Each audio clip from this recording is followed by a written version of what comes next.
We back, and we back, and we back, and we back, and we back. Back again. It's your boy Jimothy Sosa, king of the Black Packs. As always, here with Once Over Needs, here to give you guys the greatest and latest of everything Puerto Rico, from food to travel to lifestyle to culture, all in one. And we're doing it for the fun. So as always, we're here in Puerto Rico, the lap of luxury, soaking up the summer vibes. It's a Friday, I'm feeling good, ready for the weekend. Hope y'all feeling the same. On today's episode, we're gonna get into the best places to eat in Viejo San Juan, or Old San Juan.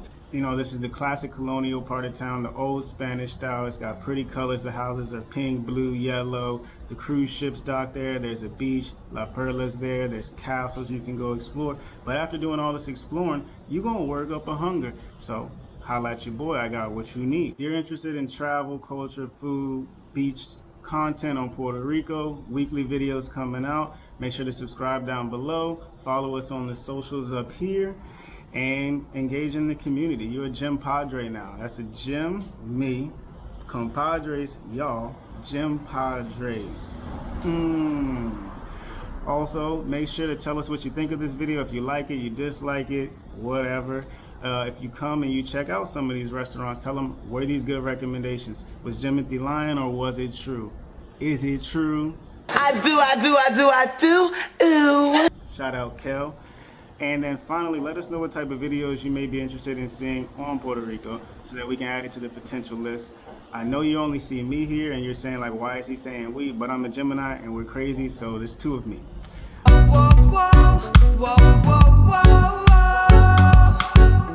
All right, boom. We are in Old San Juan. You got your linen, colorful outfit. You looking tropical. It's blowing in the wind. You worked up an appetite. It's time to eat. These are my top 5 recommendations on places to eat in Old San Juan. Keep in mind this list is in no particular order. It's just 5, but it does start off pretty strong. And as always, I talk too much, so I'm gonna throw some honorable mentions at the end. You just gotta wait till the end of the video to see the honorable mentions, and it might be like at least 5 to 10, so you might get top 10. One is Barrachina.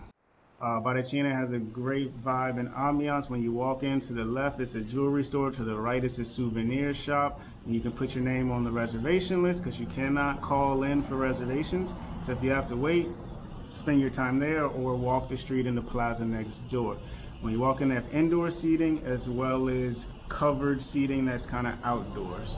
In the middle, they have a nice water fountain and foyer. It's real romantical. They have the famous bar where the pina colada was created. Make sure you get 1 or 2 of those.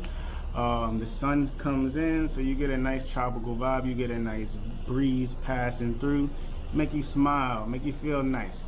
Caribbean things. What to eat. So mofongo is a traditional Puerto Rican food that everyone's going to recommend to you. I wouldn't recommend getting it everywhere, but Barrachina is a good place to get it. I recommend getting it with either churrasco, which is skirt steak, or to get it with the shrimp. My preference would be with the shrimp, that garlicky sauce on there. Woo, that's what you need. Other than that, the grilled chicken is very good. It's fire. I've had that a couple times, and I always love the fried whole snapper, red snapper. They call it chillo here. So any of those options, you can't go wrong. The average price of the meals here are about $20. So go into it expecting to spend about $20 on your meal. All right, numero dos. We got Chocobar Cortez. This is a famous chocolate bar, restaurant, pastry shop, fondue, all of the above.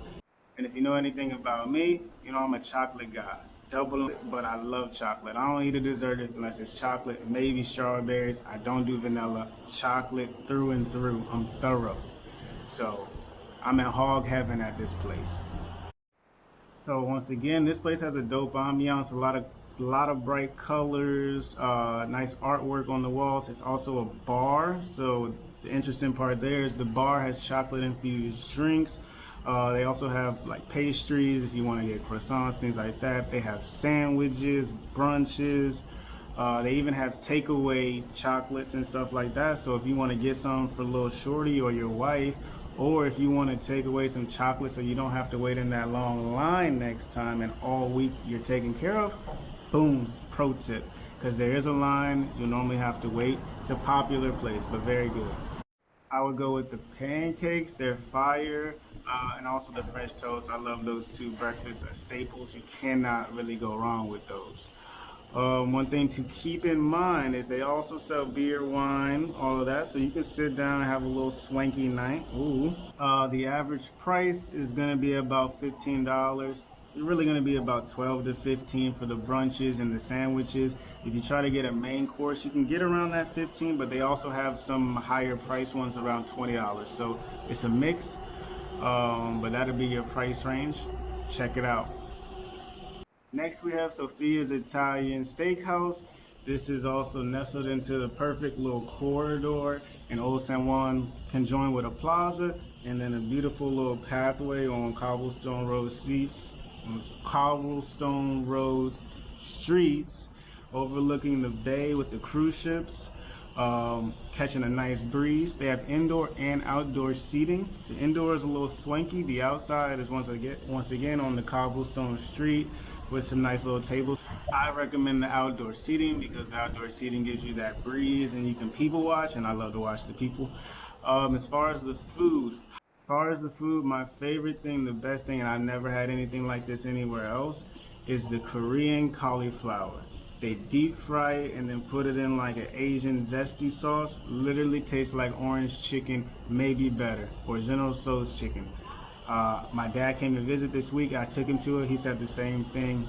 All of that. In terms of the entrees, I highly recommend the chicken parmesan. So good. Any of the pastas really are super fire. The fettuccine, the scallops are also really good, but I'm a scallops guy. So if you're into that, you can get some good seafood.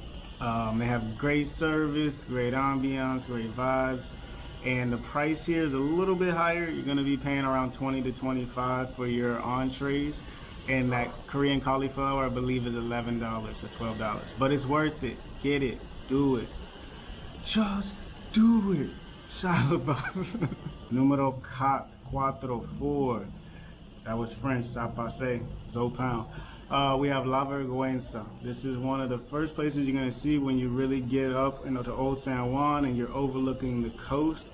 It's a big orange house building, and you're not gonna be able to miss it. There's gonna be a lot of commotion going back and forth, a lot of good salsa or local music going on, and it's just gonna look like a good time.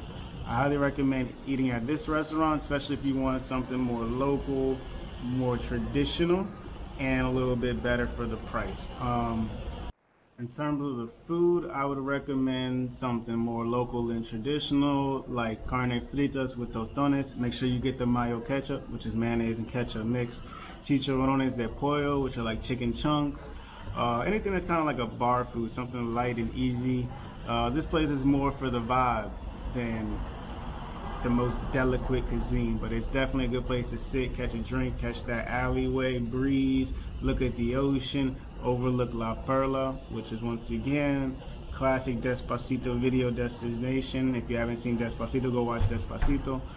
Price range is normally $10 to $15 for the food there, and 15 is at the higher end, so you can really be on that $10 side and enjoy yourself. Sit out there and get you a mojito. We already done 4. That means we on the last one. Number 5, numero 5.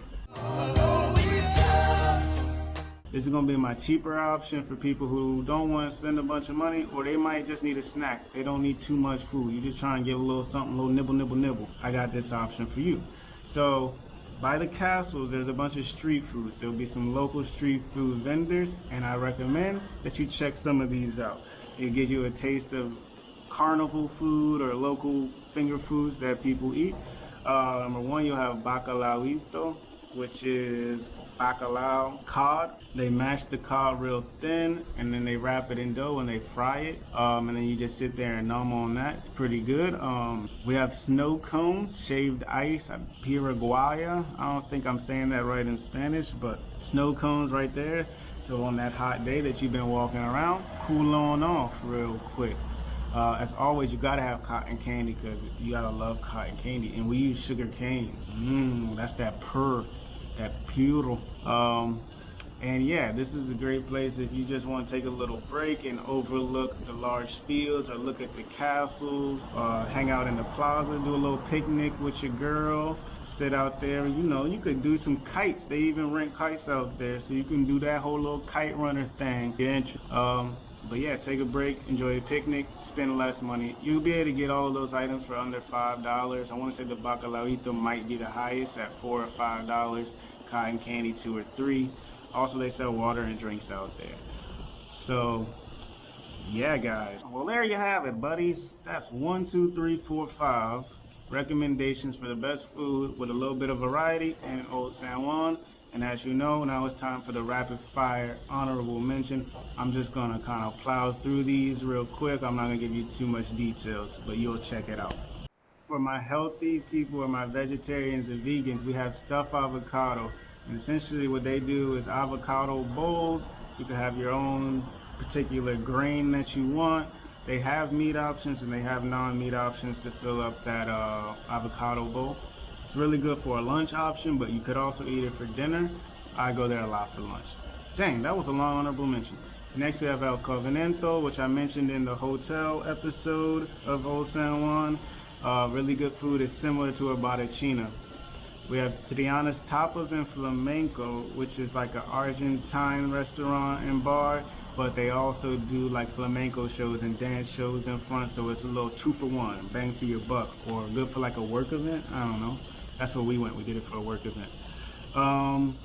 For the cruise people, we got Senor Frogs. You know, that classic cruise destination. You hop off the boat, you go eat 3 tacos, you get drunk, have a good time, you take Patron shots and drink Corona. We got Senor Frogs. Wednesday's ladies night. Hey ladies, what's up? So check it out if you're here during the Wednesday. Wednesday is actually a big night for the cruise ships too. We also have Cayo Caribe, which is also called Cueva del Mar. They have the same ownership. I recommend going there. Get the fish tacos, world famous, best fish tacos I've kind of had on the island. I think it's $12 or $14, and you in there. You won't be disappointed. All right, y'all. I can't give you all the sauce. I can't give you all the juice. I gave you 5 real deal options, another 5, and honestly, if you walk on that street, where I gave the honorable mentions, there's a bunch of other restaurants too. So, I mean, I set the pins up. Jimothy set the pins up for you. It's time for you to knock them down. The ball's in your court. So, as always, tell me what you think. If you check out these restaurants, please tell me I was right, because I know I was. Make sure to subscribe, like, share, join the community. Jim Padre is out. Jimmy gone.